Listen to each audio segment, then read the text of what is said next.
The morning sun cast long shadows across the grounds of Windsor Castle as Queen Camilla walked briskly through the private gardens. Her usually composed demeanor showed signs of strain, with worry lines etched deeper around her eyes than usual. The events of the past week had shaken the very foundation of the royal family, and today would prove to be the most challenging day yet. It had all started innocently enough.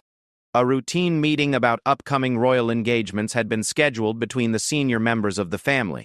However, what should have been a simple discussion about charity events and public appearances had escalated into something far more serious. The tension had been building for months, though few outside the inner circle had noticed the subtle signs. King William, who had recently ascended to the throne following his father's abdication due to health concerns, had been under immense pressure. The weight of the crown sat heavily on his shoulders, and the expectations of a nation recovering from economic uncertainty made every decision crucial. His approach to modernizing the monarchy had been swift and sometimes controversial, even within his own family. Camilla had always prided herself on being a steady presence during turbulent times. She had weathered the storms of public opinion when she first married into the royal family, gradually winning over skeptics through dedicated service and unwavering support of charitable causes. Her work with literacy programs and domestic violence awareness had earned her respect both within the palace walls and among the British public.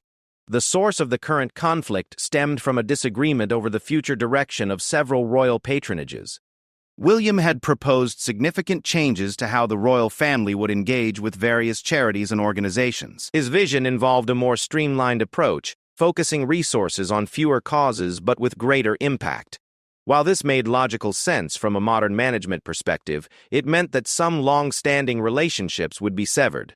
Camilla had spent years building connections with numerous organizations, particularly those focused on women's issues and education. These weren't just professional relationships for her. They represented deeply personal commitments. The idea of abandoning groups that had relied on royal support for decades felt like a betrayal of the trust she had worked so hard to establish.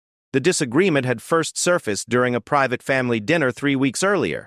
What began as a casual conversation about upcoming events quickly turned into a heated debate about priorities and responsibilities. William argued that the monarchy needed to be more strategic in its approach, focusing on issues where royal involvement could make the most significant difference. He pointed to polling data and expert advice suggesting that a more focused approach would better serve both the causes and the institution. Camilla had listened patiently at first, but as the conversation continued, her frustration became apparent. She spoke passionately about the personal relationships she had built over years of dedicated service. These weren't just names on a list to her. They were real people doing important work who had come to depend on royal patronage, not just for funding, but for the visibility and credibility that came with it. The tension in the room had been palpable as other family members tried to mediate. Catherine, William's wife, had attempted to find middle ground, suggesting a gradual transition that would allow for proper preparation and alternative support structures. However, both William and Camilla seemed entrenched in their positions, neither willing to compromise what they saw as fundamental principles. In the days following that dinner, the disagreement had taken on a life of its own. Staff members found themselves caught between conflicting instructions, unsure whether to follow established protocols or new directives. Scheduled meetings were postponed or canceled, and the usually well-coordinated royal calendar began showing signs of confusion. The media, always alert to signs of royal discord, had begun to notice subtle changes. Events that Camilla typically would have attended were being covered by other family members. Her usual weekly briefings with her private secretary had become more frequent and longer in duration.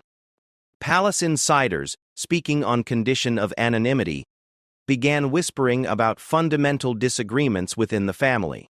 Public speculation reached a fever pitch when Camilla was notably absent from a high-profile literacy event that she had helped organize. The official explanation cited a minor illness, but royal watchers noted that she had been seen shopping in London just hours earlier, appearing to be in perfect health. The incident sparked a flurry of tabloid headlines questioning the state of relationships within the royal family. Behind the scenes, the situation had become increasingly complex. William's advisors, many of whom were relatively new to their positions, pushed for a clean break from what they termed outdated approaches. They argued that public sentiment favored a more modern, efficient monarchy that could demonstrate clear value for money.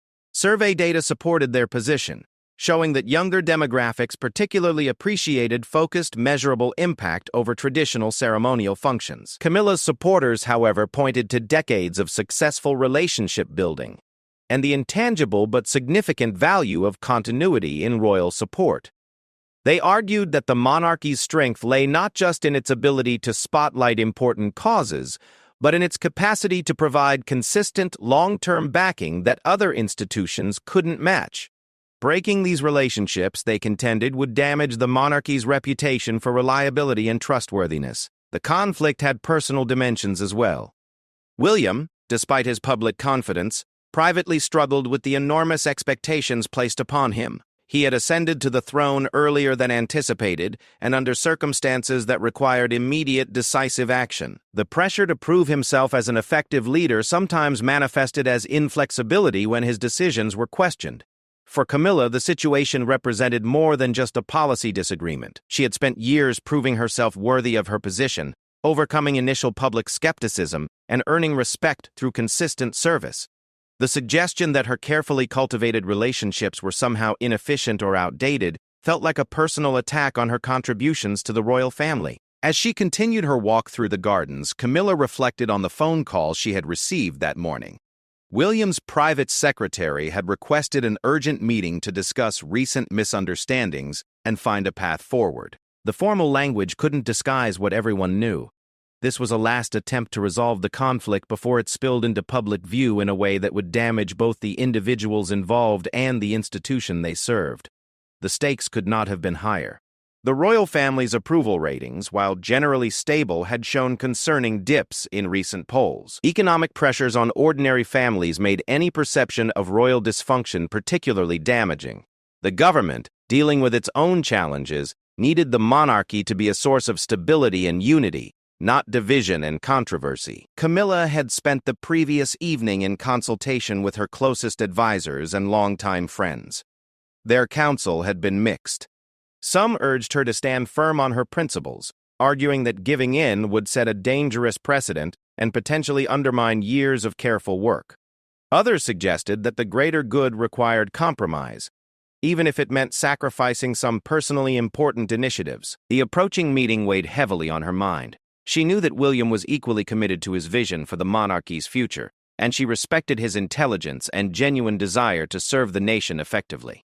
However, she also believed deeply in the value of the work she had been doing and the relationships she had built.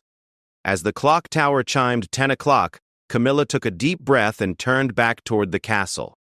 The outcome of the next few hours would determine not just the future of specific charitable relationships, but potentially reshape the internal dynamics of the royal family for years to come. She straightened her shoulders and walked purposefully toward what would prove to be one of the most significant confrontations in recent royal history. The morning that had started with such beautiful sunshine was about to witness a storm that would test the very bonds that held the modern royal family together. Neither William nor Camilla could have predicted just how far-reaching the consequences of their disagreement would prove to be.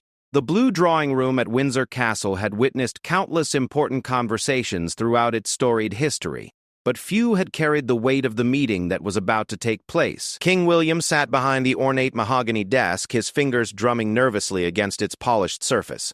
Despite his outward composure, the young monarch was acutely aware that the next hour could define his early reign and potentially alter the course of the modern British monarchy. Camilla entered the room with characteristic dignity, her posture erect and her expression carefully neutral. She had chosen her outfit deliberately, a navy blue dress that conveyed both respect for the formality of the occasion and quiet confidence in her own position. The subtle pearl necklace she wore had been a gift from the late Queen Elizabeth, a reminder of the continuity and traditions she felt duty-bound to protect. The initial pleasantries were brief and strained. William gestured toward the chairs arranged around a small coffee table, attempting to create a less formal atmosphere than the imposing desk would have provided. However, both participants understood that this was no casual family chat. The future direction of the monarchy hung in the balance. William began by acknowledging the difficulty of the situation. He spoke of his deep respect for Camilla's years of service and the positive impact she had made on countless lives through her charitable work. However, he quickly transitioned to his central argument.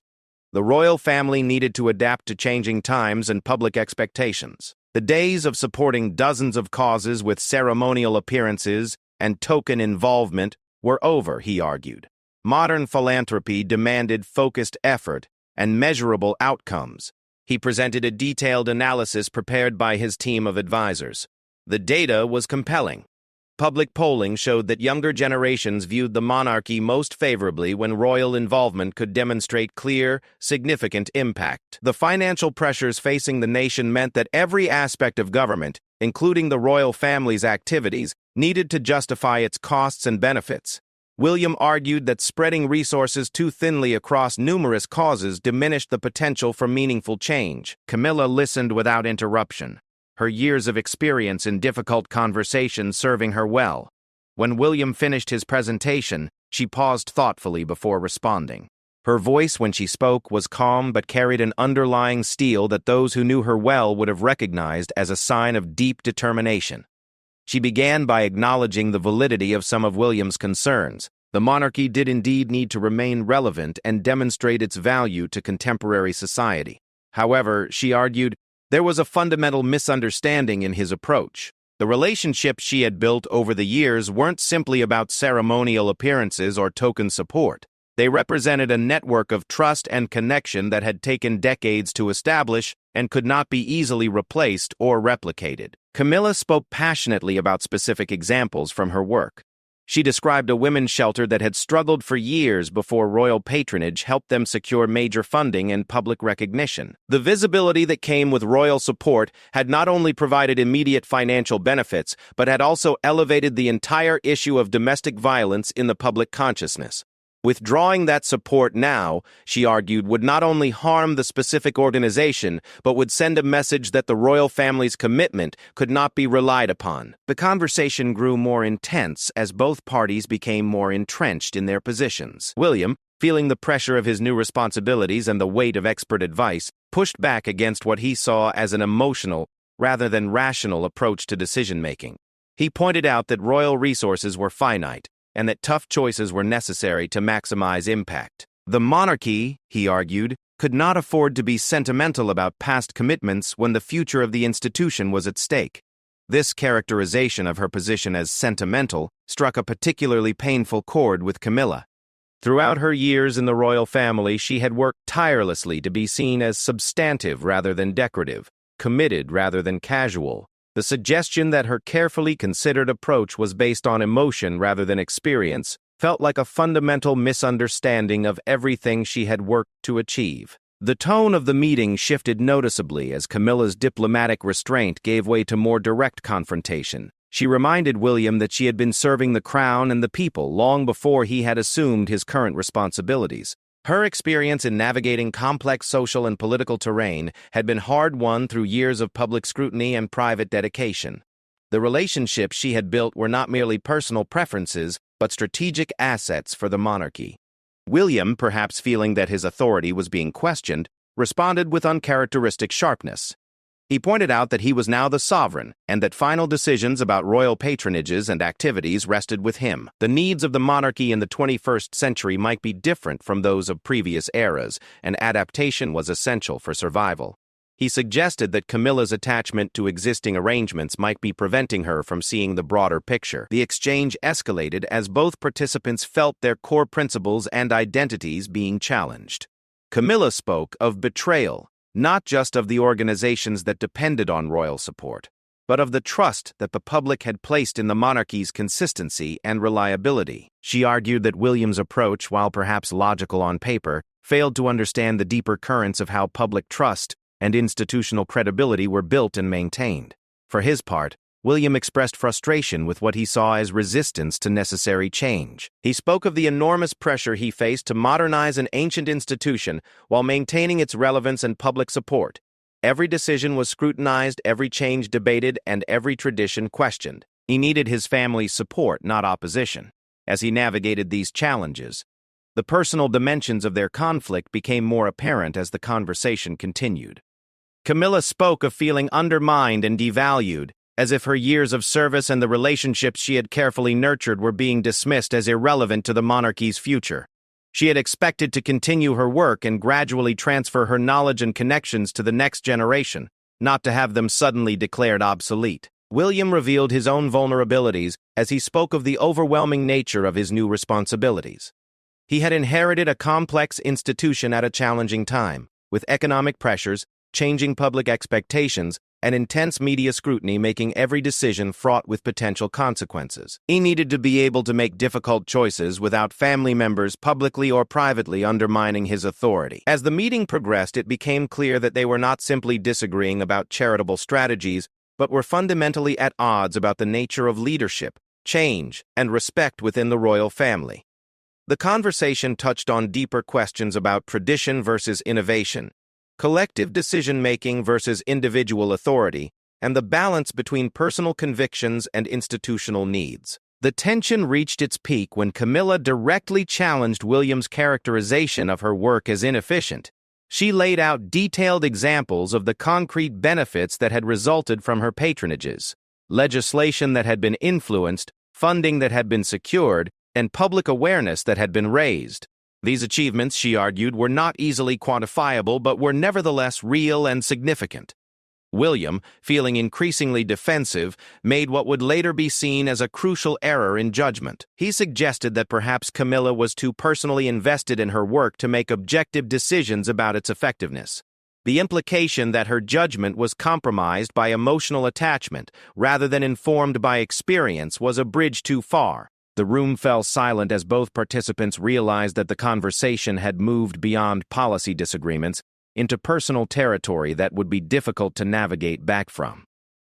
The accusations and implications that had been voiced could not be easily taken back, and both William and Camilla knew that their relationship, and potentially the stability of the royal family, had been fundamentally altered by what had transpired. As the formal meeting drew to a close without resolution, both parties were acutely aware that they had reached an impasse that would require intervention from others if it was to be resolved. The confrontation had revealed not just policy differences, but fundamental disagreements about leadership style, decision-making processes, and respect for experience within the royal family. The consequences of their heated exchange would soon ripple far beyond the confines of the blue drawing room, setting in motion events that neither William nor Camilla could have anticipated when they had agreed to meet that morning. The news of the confrontation between King William and Queen Camilla spread through Windsor Castle with the speed that only palace gossip could achieve. Within hours, senior staff members, private secretaries, and long-serving courtiers were engaged in hushed conversations about the unprecedented nature of what had transpired. The carefully maintained facade of royal unity had cracked, and everyone within the inner circle understood that immediate action would be required to prevent further damage. Catherine, the Princess of Wales, was among the first to learn of the morning's events. Having developed a close relationship with Camilla over the years, and understanding the pressures facing her husband, she found herself in the difficult position of wanting to support both parties while recognizing the potential consequences of their public disagreement. Her years of experience navigating royal protocols and family dynamics would prove crucial in the days that followed. The initial reaction from the palace's communications team was one of controlled panic. The official diary showed several upcoming events where both William and Camilla were scheduled to appear, and the possibility of visible tension between them presented a nightmare scenario for public relations. Emergency meetings were called to assess the situation and develop strategies for damage control. Meanwhile, word of the conflict had begun to reach beyond the palace walls. While no official confirmation was forthcoming, reliable sources within the royal household had started to share carefully worded accounts with trusted journalists. The initial reports were vague, speaking only of differences of opinion regarding future royal engagements, but experienced royal correspondents understood that such language often masked more significant disputes. Camilla spent the remainder of that day in her private apartments, meeting with her most trusted advisors and longtime friends. The conversations were frank and sometimes emotional as she processed what had occurred and considered her options. Some urged her to stand firm on her principles, arguing that backing down would set a dangerous precedent and potentially undermine her authority in future disagreements. Others counseled caution, pointing out that a prolonged conflict with the monarch could only end one way, regardless of who was right on the merits. The weight of history pressed heavily on all participants as they contemplated the potential consequences of the conflict. Previous royal disagreements had sometimes led to years of tension, damaged reputations, and public embarrassment for the institution as a whole. The memory of past controversies served as a sobering reminder of how quickly family disputes could spiral into national scandals. William, for his part, was grappling with the recognition that his handling of the situation had been less than optimal. While he remained convinced of the correctness of his position regarding royal patronages, he began to understand that his approach had been unnecessarily confrontational. The suggestion that Camilla's judgment was compromised by emotional attachment had been particularly damaging, given her decades of experience and the respect she commanded both within the family and among the public. The intervention that ultimately changed the trajectory of the conflict came from an unexpected source. The Archbishop of Canterbury, who had maintained relationships with all members of the royal family and had officiated at numerous significant events in their lives, reached out to offer his services as a mediator. His position outside the immediate family structure but within the broader institutional framework made him uniquely qualified to facilitate difficult conversations. The Archbishop's approach was both pastoral and pragmatic. He arranged separate meetings with William and Camilla, allowing each to express their perspectives without the defensiveness that had characterized their direct confrontation. Through these individual conversations, he helped both parties to better understand not just the specific points of disagreement, but the underlying concerns and motivations that were driving their positions. In his meeting with William, the Archbishop acknowledged the enormous pressures facing the young monarch and the legitimacy of his concerns about modernizing the royal family's approach to charitable work. However, he also gently pointed out that effective leadership often required building consensus rather than imposing decisions, particularly when dealing with experienced and respected colleagues. The Archbishop suggested that Camilla's concerns might reflect valuable insights rather than mere resistance to change. When meeting with Camilla, the Archbishop listened carefully to her frustrations about feeling devalued and dismissed. He validated her concerns about the potential damage to carefully built relationships and the importance of institutional continuity. At the same time, he encouraged her to consider William's perspective and the genuine challenges he faced in adapting the monarchy to contemporary expectations and constraints. The breakthrough came when the Archbishop proposed a compromise that addressed both parties' core concerns. Rather than making wholesale changes to existing patronages immediately, he suggested a gradual transition period, during which current relationships could be carefully evaluated and, where necessary, transferred to other family members or restructured to achieve greater impact. This approach would preserve continuity while still allowing for the strategic focus that William sought. The proposal also included a mechanism for ongoing consultation between senior family members on major decisions affecting royal patronages and charitable work. This would ensure that experienced voices like Camilla's would be heard while preserving William's ultimate authority as monarch. The compromise recognized both the value of institutional memory and the need for adaptive leadership. The formal reconciliation took place in the same blue drawing room where the confrontation had occurred, but the atmosphere was markedly different. Both William and Camilla arrived with a better understanding of each other's positions and a shared commitment to finding a path forward that served both their individual principles and the broader interests of the monarchy. William began by acknowledging that his approach had been unnecessarily rigid and that he had failed to adequately value Camilla's experience and insights. He expressed regret for suggesting that her judgment was compromised by emotion, recognizing that her passionate commitment to her work was actually one of her greatest strengths. He formally requested her input on the implementation of any changes to royal patronages and committed to ensuring that transitions would be handled with the care and respect that existing relationships deserved. Camilla, in turn, acknowledged that the monarchy did face real pressures to demonstrate its relevance and effectiveness in contemporary society. She expressed her willingness to work within a more strategic framework and to support William's vision for a modernized approach to royal charitable work. Most importantly, she affirmed her respect for his position as monarch and her commitment to supporting his leadership. The agreement they reached went beyond the immediate issue of charitable patronages to establish new protocols for family decision-making on matters affecting the monarchy's public role. Regular consultation meetings would ensure that major decisions were made collaboratively, with appropriate weight given to both innovation and institutional continuity. Clear communication channels were established to prevent future misunderstandings from escalating into public conflicts. The public announcement of the resolution was carefully crafted to present the discussions as a positive example of the royal family's commitment to thoughtful, collaborative leadership. The statement emphasized the shared goals of effective service and charitable impact, while acknowledging that achieving these goals sometimes required careful deliberation and consultation among family members. Media reaction to the announcement was generally positive, with most commentators praising the royal family's ability to work through disagreements in a mature and constructive manner. Royal watchers noted that the episode demonstrated the continued relevance of experienced voices like Camilla's, while also showing William's willingness to listen and adapt his approach based on input from others. In the weeks that followed, the new collaborative approach proved its worth as the family worked together to implement thoughtful changes to their charitable commitments. Some patronages were indeed restructured or transferred to achieve greater impact, but the process was handled with the care and respect that Camilla had advocated for. The gradual, consultative approach allowed for better outcomes than either the status quo or rapid, unilateral changes would have achieved.